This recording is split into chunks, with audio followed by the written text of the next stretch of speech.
कृष्ण कृष्ण हरे हरे हरे राम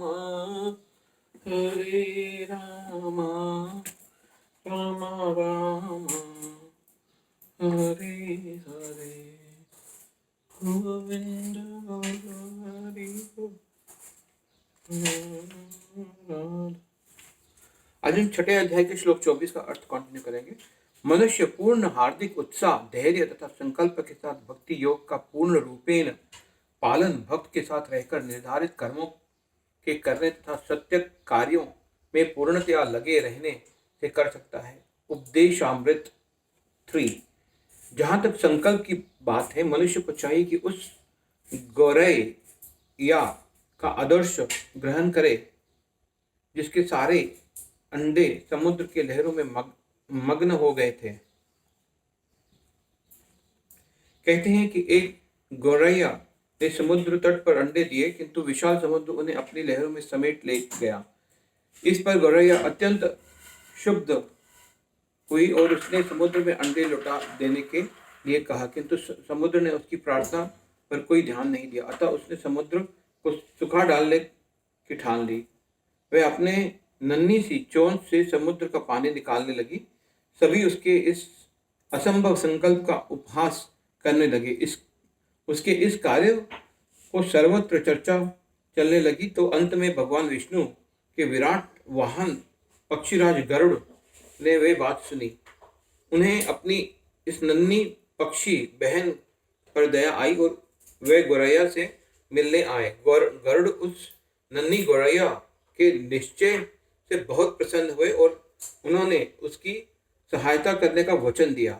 गरुड़ ने तुरंत समुद्र को कहा कि वह उसके अंडे लौटा दे, नहीं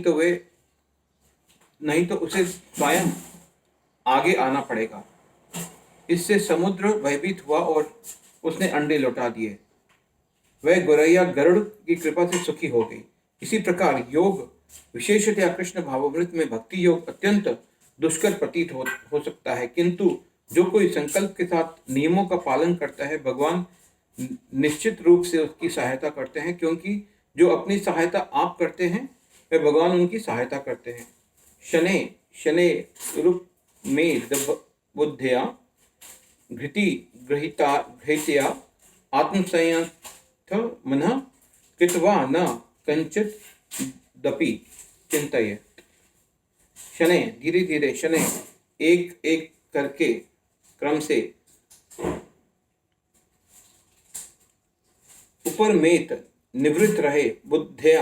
बुद्धि घृति ग्रहितया विश्वास पूर्वक आत्मसंयम समाधि में स्थित मन कृत्वा करके नहीं किंचित अत्यंत कुछ अपि भी चिंतयेत सोचे। धीरे धीरे क्रमशः पूर्ण विश्वास पूर्वक बुद्धि के द्वारा समाधि में स्थित होना चाहिए और इस प्रकार मन को आत्मा में ही स्थित करना चाहिए तथा अन्य कुछ भी नहीं सोचना चाहिए। तात्पर्य, समुचित विश्वास का बुद्धि के द्वारा मनुष्य को धीरे धीरे सारे इंद्रिय कर्म करने बंद कर देने चाहिए। यह प्रत्याहार कहलाता है। मन को विश्वास, ध्यान तथा इंद्रिय निवृत्ति द्वारा वश में करते हुए समाधि में स्थिर करना चाहिए। उस समय देहात्म बुद्धि में अतिरिक्त अनुरक्त होने से कोई संभावना नहीं रह जाती।